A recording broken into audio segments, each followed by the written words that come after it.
Jenny, आनंद भाऊजी, निघते मी. हाँ मॅम एक मिनिट, मी रघुला सांगते टिफिन्स द्यायला. बर. रघु, राधिका मॅमचं टिफिन आणून दे. बोला ना. जरा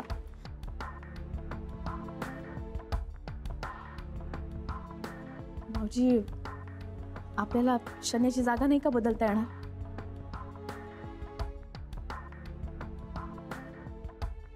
सारखी यांच्याकडे बघत असते. वहिनी, मी समजू शकतो, पण तुम्ही काळजी करू नका. गुरु आता खूप बदललाय. इनफॅक्ट तो तिला इग्नोर करतो. हे बरोबर आहे तुमचं. माझा यांच्यावरती विश्वास आहे, पण या बैताळवरती नाही. मला आता कोणतीही रिस्क घ्यायची नाहीये भाऊजी. बघा ना काही जमत असेल तर. ठीक आहे, मी वेळ काढून बोलतो गुरुशी.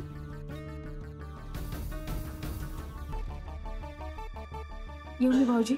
हो. शन्या, मी तुला चांगलंच ओळखून आहे.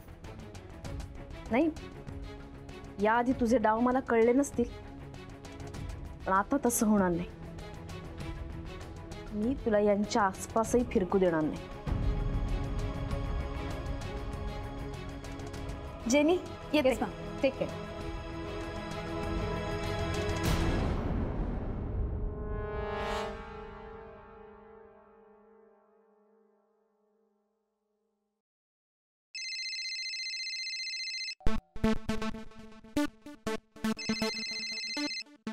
काय आहे? बच्चा, I am sorry. Sorry for what यार गॅरी? इशी काय यार, जा ना. काहीतरी बोलतेस तू. हो ना. सॉरी काय सॉरी? मला सिरियसली वाटतं तू ना काहीतरी डबल गेम खेळतोस. कमॉन, असं नाहीये. आता आई बाबा इथे म्हणून तिला एंटरटेन करावं लागतंय ना.